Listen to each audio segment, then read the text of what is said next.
You're standing inside, close to a window. Outside, people your age are laughing, moving, dancing. The light is bright, the energy is loud. Everything feels alive.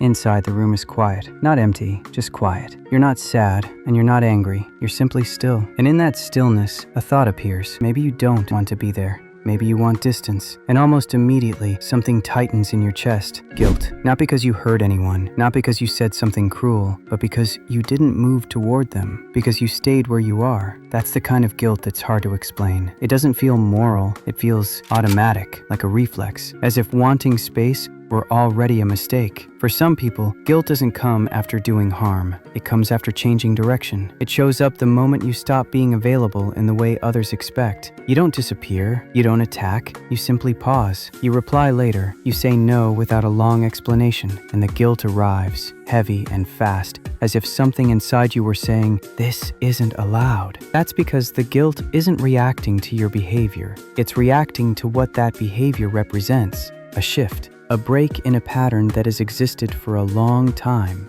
At some point, you learned how to be someone others could lean on. You learned how to listen without interrupting, how to understand without being understood back, how to stay calm when other people were overwhelmed. No one officially gave you that role. You grew into it because it worked. It reduced tension. It made you useful. It kept relationships stable. Carl Jung described this kind of adaptation as a mask, not a lie, but a function, a way the mind learns how to belong. The problem begins when that function becomes your identity.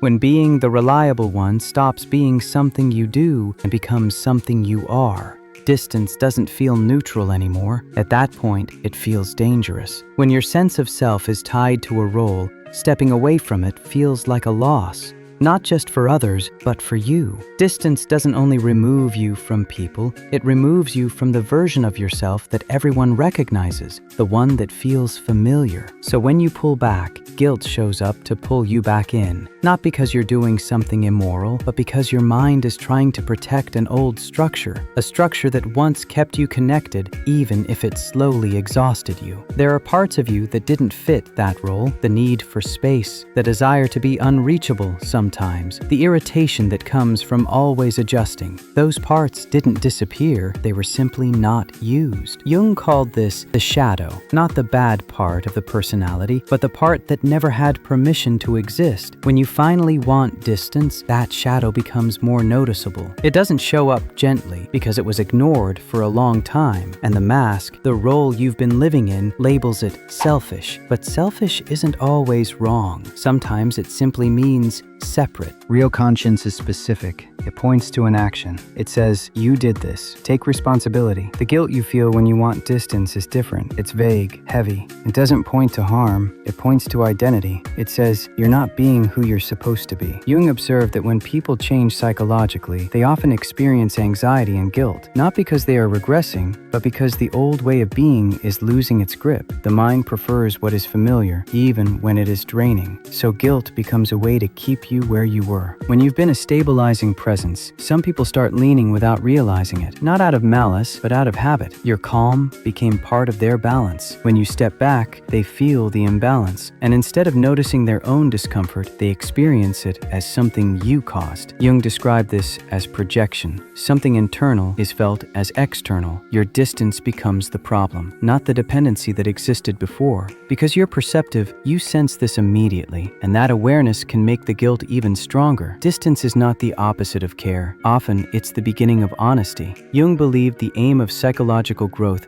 was not perfection or constant harmony, but wholeness, and wholeness requires separation. You cannot discover who you are while constantly adjusting to who others need you to be. That doesn't mean disappearing. It doesn't mean becoming cold. It means allowing space so you can exist outside the role. Some people leave a role and swing to the opposite extreme. They become rigid, closed, unreachable. That's just another mask. Growth doesn't come from choosing one side. It comes from holding both. You can care without being constantly accessible. You can be warm without explaining yourself endlessly. You can choose distance without turning it into punishment. You don't need to convince anyone. You don't need to justify every boundary. You simply need to stop abandoning yourself to remain acceptable. That's what Jung meant by integration. Not cutting parts away, but allowing them to exist together. So if you're still at the window, watching the world move outside, and you feel that familiar guilt rising because you want space, pause for a moment. Ask yourself something simple. Did I harm someone, or did I just stop playing a role? Because those are not the same thing. The party will keep going, the world won't collapse, and the people who can meet you as a person,